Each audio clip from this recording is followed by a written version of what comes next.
परेशान करते रहते हैं। तो बाबा साहब अम्बेडकर जी और महामानव संत गाडगे जी उन्होंने इसीलिए कहा कि जब आप शिक्षित होंगे तो अपने हक और अधिकारों को जानेंगे। जब आप शिक्षित होंगे तो आप ये जानेंगे कि आपके जिले का डीएम आपका नौकर है, आपका मालिक नहीं। जब आप शिक्षित होंगे तो आप उन तमाम बाबा साहब अम्बेडकर के बनाए हुए संविधान में जो आपको आर्टिकल दिए गए, जो आपको संविधान में अधिकार दिए गए, वो तमाम अधिकार आप जानेंगे और सीना चौड़ा करके किसी भी अधिकारी के सामने, किसी भी पुलिस वाले के सामने, किसी डीएम के सामने आप बात कर सकते हैं।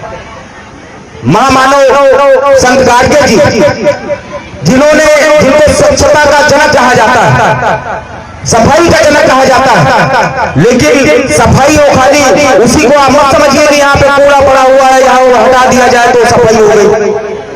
सफाई चाहते थे अन्याय अत्याचार से भी हो, सफाई चाहते थे गैर बराबरी से भी हो, सफाई चाहते थे हमारे जो अशिक्षित बच्चे हैं उनको शिक्षित कराना, इस बात की सफाई चाहते थे।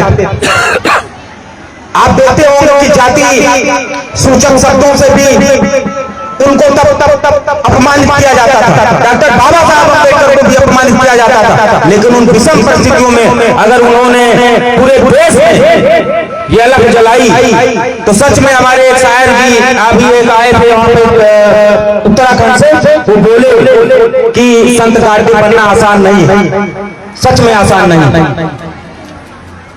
मेरी माताओं बहनों, आपसे पुनः अपील करने आया हूं कि आप लोग घर जाके महामानव संत गाडगे जी को भूल मत जाइएगा, क्योंकि हमारे समाज की बहुत खराब आदत है कि जब 14 अप्रैल आता है तो डॉक्टर बाबा साहब अम्बेडकर याद किए जाते हैं, जब 23 फरवरी आती है तो महामानव संत गाडगे साहब याद किए जाते हैं। ऐसा नहीं होना चाहिए, ऐसा बिल्कुल नहीं होना चाहिए।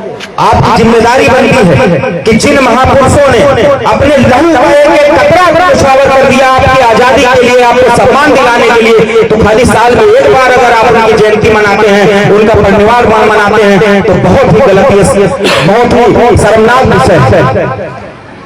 आप लोग जाइए, जो नहीं जानता है महामानव संत गाडगे साहब के बारे में, आज तो बहुत अच्छा साधन है आपके पास यूट्यूब, आप सर्च करिए, पूरे जीवन चरित्र उनका सब आपके सामने आ जाएगा। जो माताएं बहनें आज इस यात्रा में शामिल हैं, मैं दावे के साथ कह सकता हूँ वो सभी माताएं बहनें नहीं जानती होंगी महामानव संत गाडगे बाबा साहब के बारे में।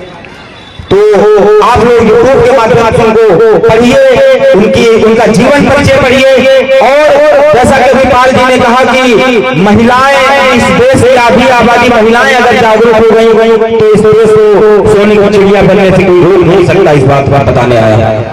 समय बहुत कम है, वक्ता भी बहुत है और मैं सीखता भी रहता हूँ।